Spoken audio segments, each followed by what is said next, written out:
Buenas tardes, nosotros somos los semanticólogos y en la tarde de hoy les vamos a presentar el solecismo de discordancia.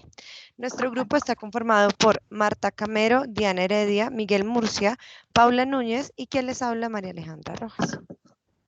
Nuestro contenido es, primero, definición de solecismo y discordancia, segundo, primer ejemplo de solecismo, tercero, segundo ejemplo de solecismo de discordancia y cuarto, tercer ejemplo de solecismo de discordancia. Por último, tenemos la exposición del ejercicio y conclusiones. ¿Qué es el solecismo de discordancia? El solecismo es un error o falta gramatical en la estructura de la oración. Cuando decimos que es discordancia es porque se evidencia una falta de igualdad entre género, número o persona. Cuando caemos en este tipo de vicio estamos fallando en las siguientes concordancias. De adjetivo.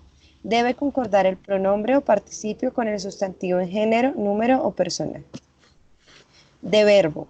Debe concordar el sujeto en número y persona con el verbo.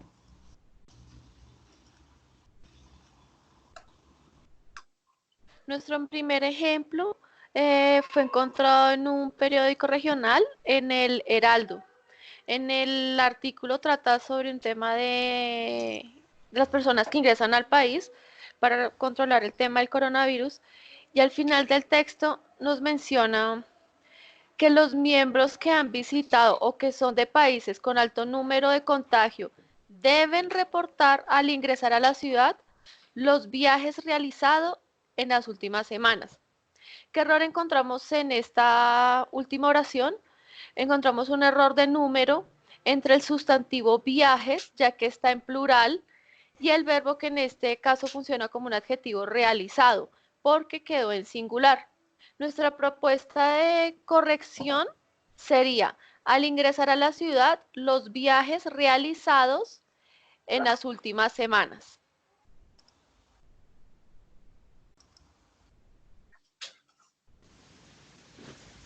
En este segundo ejemplo, nos basamos en un artículo del periódico que hubo acerca del aborto.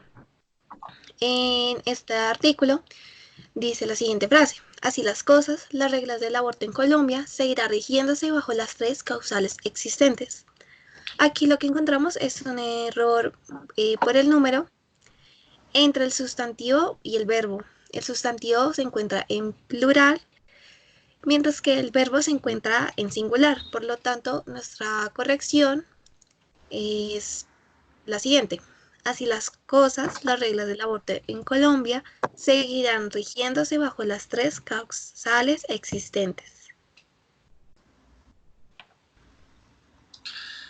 Bueno, el tercer ejemplo, también extraído del mismo artículo, dice: los juristas señalaron que no daban aval a la ponencia por ineptitud de demanda. Por ello, además, se declararon inhibida. Aquí vemos un error tanto de número como de género entre la primera parte, que se declararon, siendo este se referencia a los juristas, o sea, que está en masculino y plural.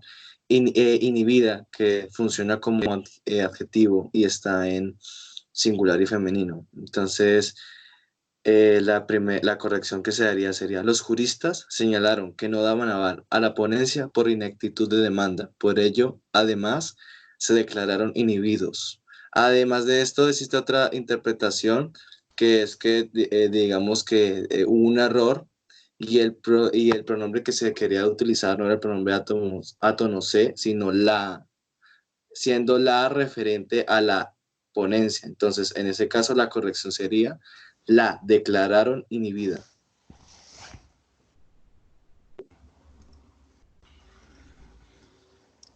Bueno, nuestro ejercicio es una actividad que se basa en unas preguntas, las cuales tienen 4 opciones y se debe escoger la correcta, una entre las 4, que debe ser la correcta.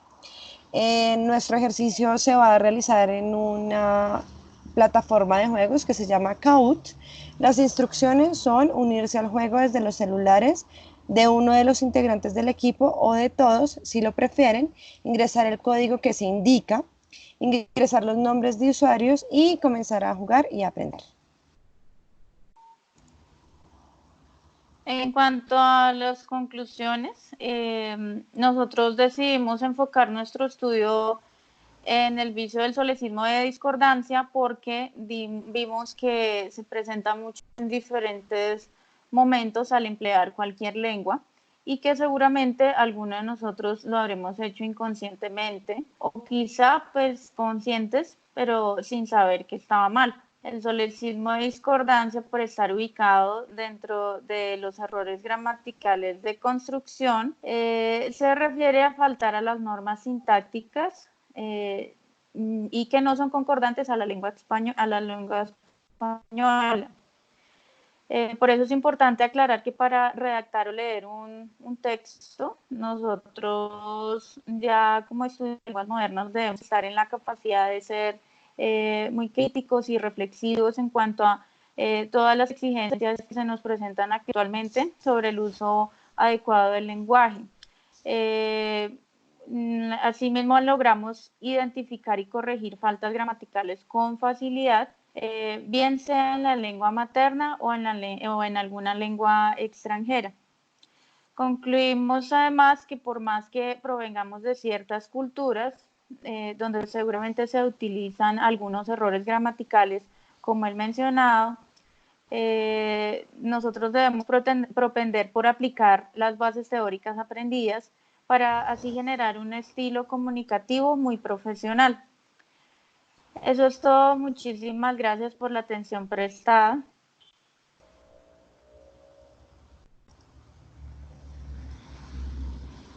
Uy.